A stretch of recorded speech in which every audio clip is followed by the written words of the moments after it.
Absolutely. And joining us now is Benjamin Crump, attorney for the Nichols family. Mr. Crump, thank you for being with us. First, I want to ask you whether you know anything about this sixth officer, why we didn't know about it sooner, and what reason there is for him to be relieved of duty. They're not saying it publicly, but perhaps you know more from the investigation.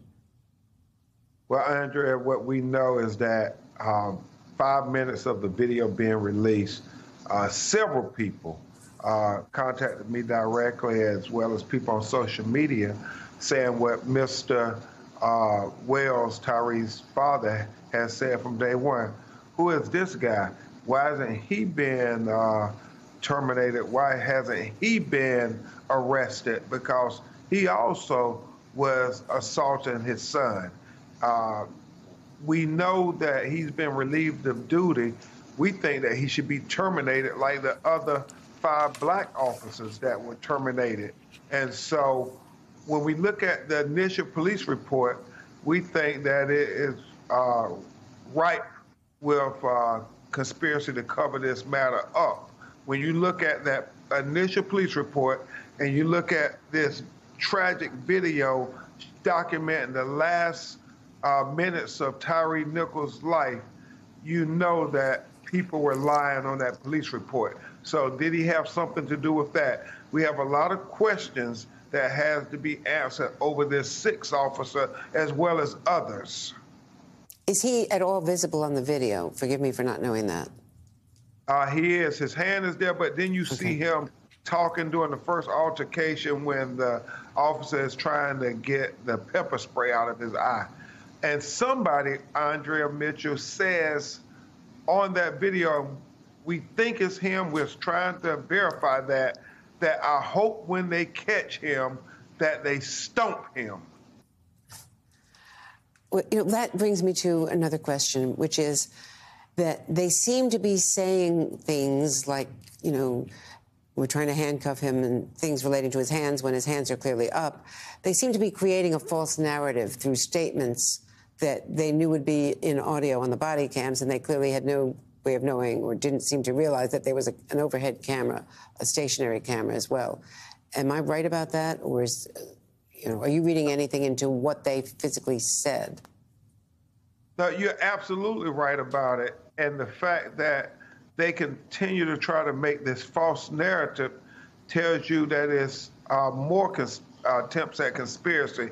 The fact that nobody can reasonably articulate why they stopped him in the first place. You hear them on the audio trying to say, oh, he was driving reckless. Then they say he was going down the road the wrong way.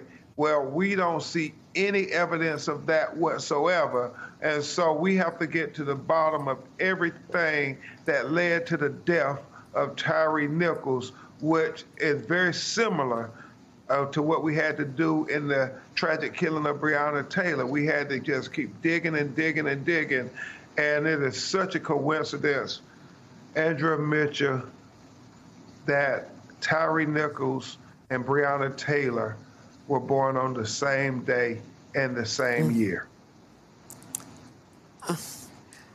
A tragic coincidence indeed. Mr. Crump, was this random?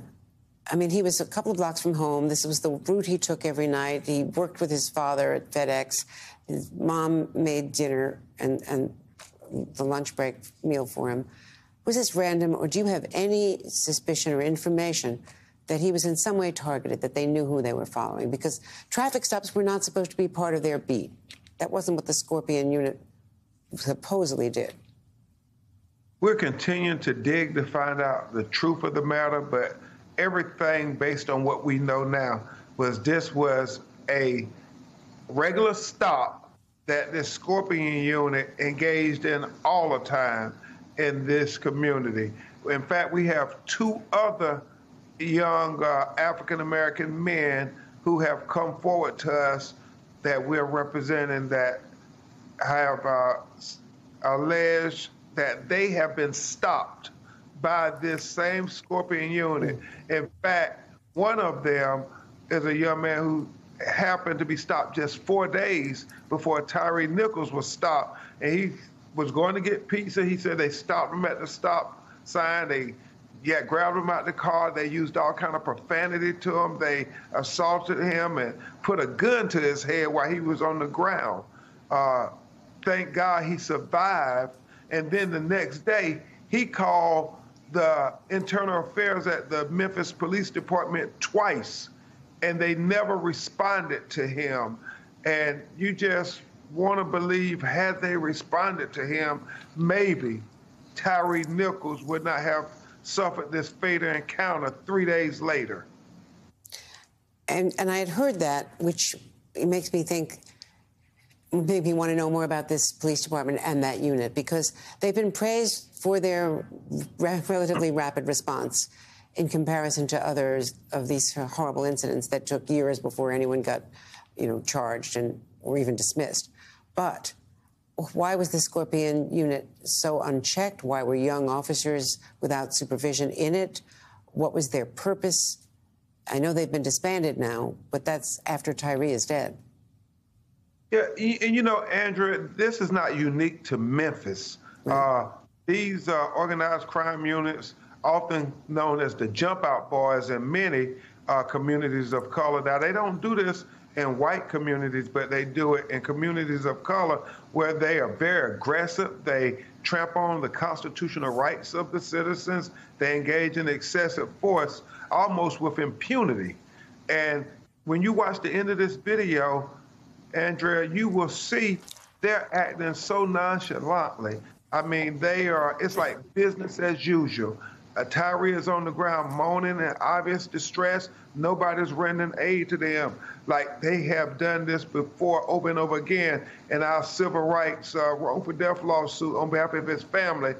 Attorney Ramanucci and I are going to be able to point out that this is a pattern and this was their practice. And hopefully that's why the federal government will look into pattern and practice investigation of this Memphis Police Department.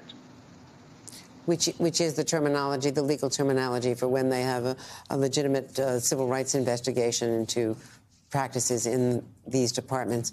We heard from Tyre's mother and stepfather, who was really a father to him, from their family connection.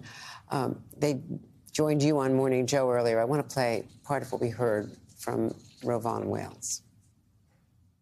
The thing that bothers me the most is just so many children that is being brutalized and killed by the police. As I said before, I feel like my son was sacrificed for the greater good, and it's going to be a lot of good that comes out of this. My son will always be remembered, and I will continue to fight until justice is served for him. Mr. Crump, you've been with them almost every step of the way. Her extraordinary grace in the midst of her unimaginable grief is just inspiring and heartbreaking. How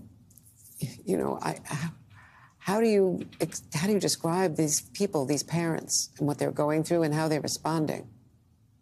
Now, it really is incredible, her grace, but we have to make her coping mechanism come true. She says that's how she copes with this, that she believes that something good is going to have to come out of this. And so we have to make something good come out of it, whether it's finally getting the Justice and Policing, the George Floyd Justice and Policing Act passed that we talked with President Biden about when he called them to say, marshal back in the United States Senate, have Senator Schumer and Senator Booker put it back on the table and work with your leaders in the House of Representatives, because we have to use this opportunity, this moment, to try to make Rovon's prophecy that he was an assignment from God and this is for the greater good.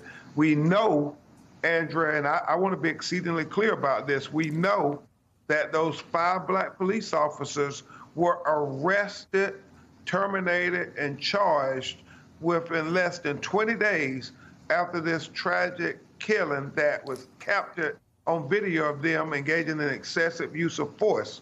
And so this is now the blueprint going forward. they can no longer tell us it takes 6 months to a year to investigate when it's white police officers who abuse us, because just like they did with these 5 black police officers, when the chief said that it was important for the community to see swift action, to see them swiftly moving towards justice.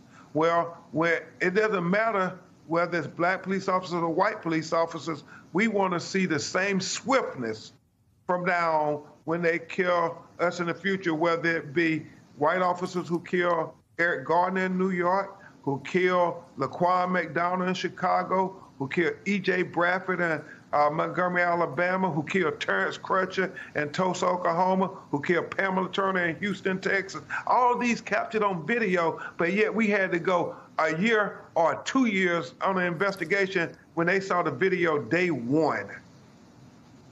Well, indeed, important questions that you're raising. Benjamin Crump, thank you so much.